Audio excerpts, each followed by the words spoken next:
For today's mini vlog, ilan araw ko na nga pala binabalak itong paglilinis ko kaso hindi ko talaga nagagawa dahil sobrang tamad na talaga ng aking pagkatao. Paano ba naman kada mag-uumpisa na ako ay tinatamad na ako kapag napaupo na ako, talagang hindi ko na nagagawa. Ilan araw na rin kasi akong hindi nakakatulog sa mga dagang maiingay, kaya dyan lilinisin ko na to sa ilalim ng mesa namin. Dito kasi tumatambay sa ilalim ng mesa itong mga daga, kaya dyan nialis ko na lang itong mesa. Marami pa kasi akong marami dyan at hindi pa ako nakakapaglaba, at yung mga kortina na marami dyan hindi ko pa nga nalalaba, kaya medyo marami talagang nakatambak dyan. Pinagbahayan na nga ng mga daga dyan, kaya alisin ko na lang. Alis ko nga muna pala itong laman ng mesa, pagkatapos naman ay inalis ko itong mga paa niya.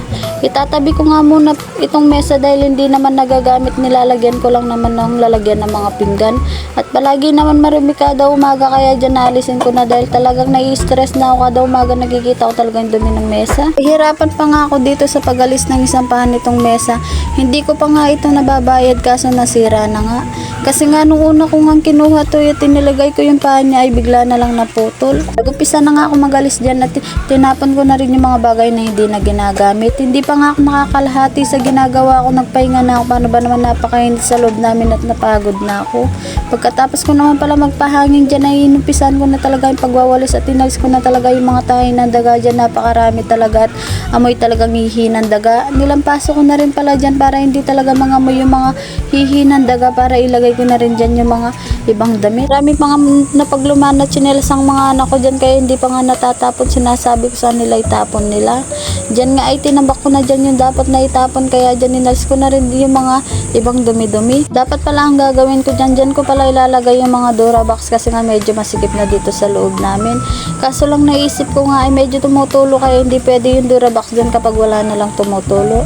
Etong na nga ay nilinisan ko na itong lababo at nilagay ko na yung mga lalagyan ng mga pinggan. Hindi pa nga ako natatapos dyan kaso nga medyo oras na hindi pa kumakain yung mga anak ko, kaya mas inuna ko muna itong niluluto ko. Nagpaksiw lang pala ako ng galunggong dyan at binigay lang ng mama ko. Medyo napagod na nga pala ako sa part na yun at medyo masakit na yung pakiramdam ko, kaya nagpahinga na muna ako. Hindi ko nga pala natapos kaninang umaga, kaya ngayon ko lang pala tatapusin. Medyo makulimlim na rin nga pala dyan at maulan-ulan na, kaya dyan inumpisan ko na itong paglilinis dito.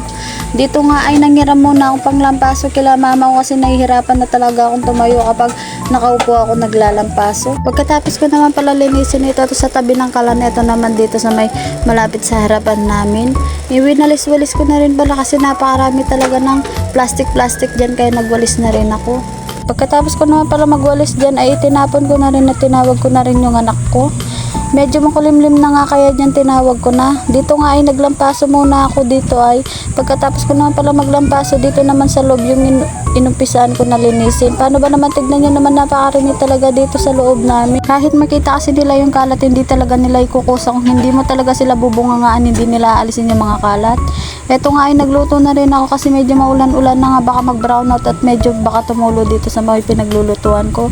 Kung nakikita nyo ito, tarapal dito sa harapan ko, medyo mahangin talaga at malakas talaga yung hangin. Umuulan na rin nga pala sa part na yun, kaya dyan nagluto na talaga ako. Nagugas na rin pala ako ng plato, pinagsabay ko na rin, baka mag-brown out, wala pa akong magkita mamaya. Medyo marami nga pala akong uugasin ngayon, kaya talagang inupisan ko na talaga yung pag-uugas ko.